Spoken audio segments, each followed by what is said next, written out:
Pasta fagioli. Come with me, guys, and I'll show you how to make it. Andiamo.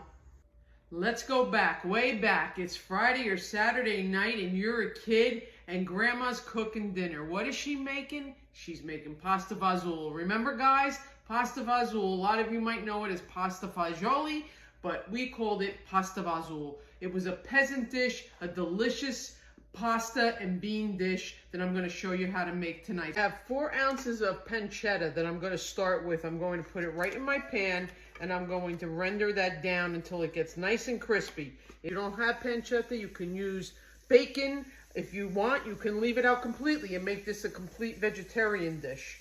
Nice and browned, and it really rendered out a lot of that fat, and that's the fat that we're going to use to cook the onions, carrots, and celery in.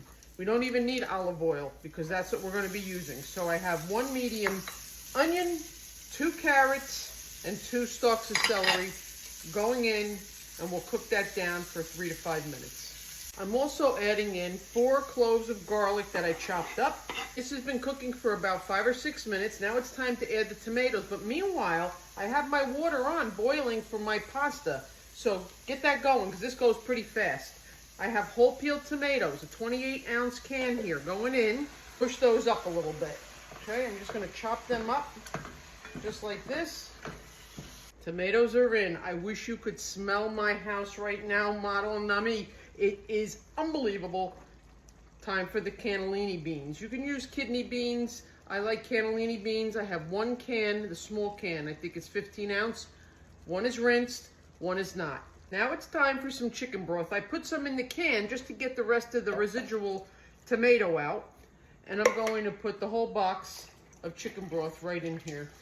I have a tiny piece of Parmesan rind here that I'm going to throw in. That's all I had, so I'm going to throw it in anyway. I have some fresh oregano from my garden. I have a video that I dried it. And now I'm going to put about a teaspoon of oregano right into there. Pepper.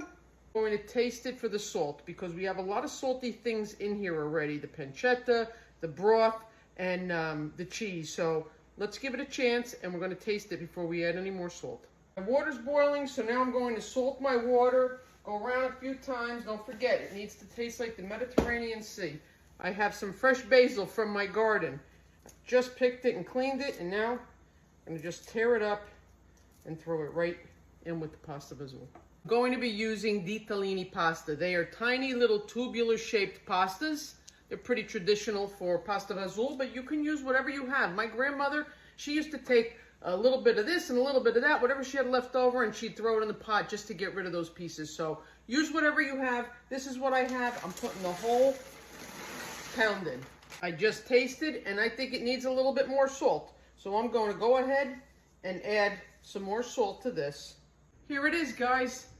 Beautiful dinner. So simple, so easy. Took me about 30 minutes. When our grandparents and parents made this, you know, they were probably tired. They came home from work. They just wanted something hearty and quick, and this was it.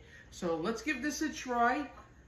I always make my pasta separately because if you put the pasta in the pasta fagioli, it's going to absorb all the moisture in the water of the pasta fagioli, and you're going to have nothing but a mouchard mess. So always keep it separated. Put your pasta at the bottom and take yourself a nice big ladle full of all this goodness. Put that right there. Look at that. Oy.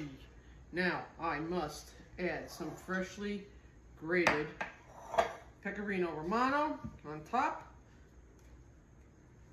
Now don't think I don't have a nice hunk of Italian bread, because I do. Let's give this a try now. This looks very hot. The pancetta just brings it to another level.